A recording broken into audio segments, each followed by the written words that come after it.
Hello everyone, today I'm going to show you something really interesting. We haven't gotten to the good stuff yet that I was going to show everybody, and make the digital record for myself when I get old and senile and don't remember anything and have to go back and look it up. But yeah, let's just show you. It's a really cool thing I just recently learned about. I was like, "What? How come I haven't heard about this in all these years I've been doing this, right?" All right, so here we click the run button to make it all go. And you can see we have a bunch of different component level gates for stuff, right? So as you can see, something interesting about these circuits you see before you is we have a 5 volt here, 3.3 volt here, 1.8 volt here, 5 volt here, 5 volt here, 3.3 volt here. So the opposite, you know, of the top for these bottom circuits. You might be thinking, well, what the hell do these circuits do? And if any of you are very, you know, knowledgeable of circuits yourself, you should know that this is a very cheap and easy way of making the voltage translator, also known as the level translator, also known as the level shifter, also known as something else probably. There's a lot of names for it. They all are basically functionally the same thing. And then, of course, you have things like bidirectional level shifters. They're pretty cool stuff, all within the same kind of category, right? What do? Well, they allow ICs with lower logic levels to be able to communicate with circuits with higher logic levels, right? Because many of you might know or might not know that CMOS usually operates at much lower voltage, like 1.8 volts. It might operate at even like 0.95 volts, I think, some of them, if I'm not mistaken.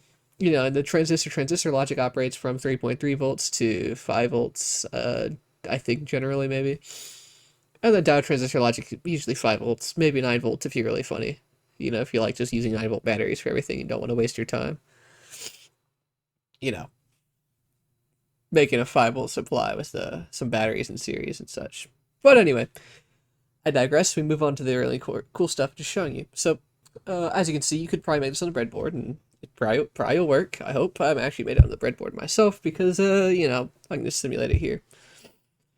But we have our not gates made with our transistor logic, and let's say I want to get a 5 volt output here. Well, if I have a IC with a 3.3 logic level and I want to talk to something 5, well, this is how you do this. You would input 3.3 volts for the logic.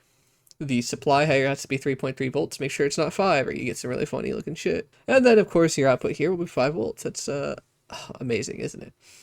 And then it works the other way. If I wanted to talk down to the lower logic level, well, 5 volts input here, and then you get a 3.3 output here. So basically, you would only technically need 8 connections, and that's how you must. Well, that's actually very interesting because I saw an IC at work one day that was a level translator. That's how I learned about this because it was a BGA. It was giving me a whole bunch of crap.